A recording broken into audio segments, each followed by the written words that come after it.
بسم الله الرحمن الرحیم.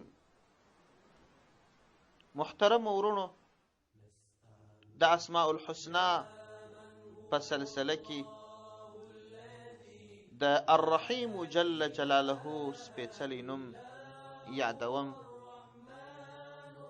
الرحیم دا د الله جل شانه صفتي نوم دی او معنا یې دا ده چې د الله جل شانه هغه کامل، هغه خاص رحمت، هغه رحمت چې په هغه رحمت کې دومره کمال او لوړوالی پروت وي چې د الله جل جلاله دشمنان نه په ارزي، یوازې دوستان په ارزي.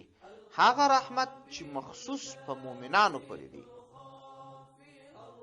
او هغه رحمت چې یوازې او یوازې الله جل شانه پر خپلو دوستانو لوروي، چې په قیامت کې جنت ورکول دي، یا په دنیا کې د ایمان نعمت نصیب کېدل دي، د اعمالو توفیق نصیب کېدل دي، د قبر ښه ژوند دی او د دوزخ څخه خلاصون دی، د الله دیدار دی، د الله رضا ده.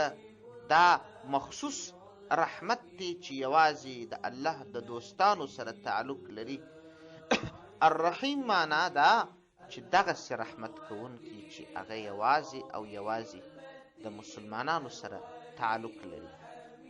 الرحیم جل جلاله دا مبارک لفظ په قرآن عظیم الشان کې 114 ځلې ذکر شوی دی او علماو دا خبره ثابته کړې ده که چیرې یو څوک الرحیم جل جلاله سپېڅلی نوم ډېر ډېر وایي، په زړه کې به یې شفقت پیدا سي، په زړه کې به یې نرمي پیدا سي، په زړه کې به یې محبت پیدا سي، د زړه سختي به یې لرې سي او د ده د خواخوږۍ، مینې، محبت، شفقت په وجه باندې به په خلکو کې دی مألوف سي، محبوب به سي.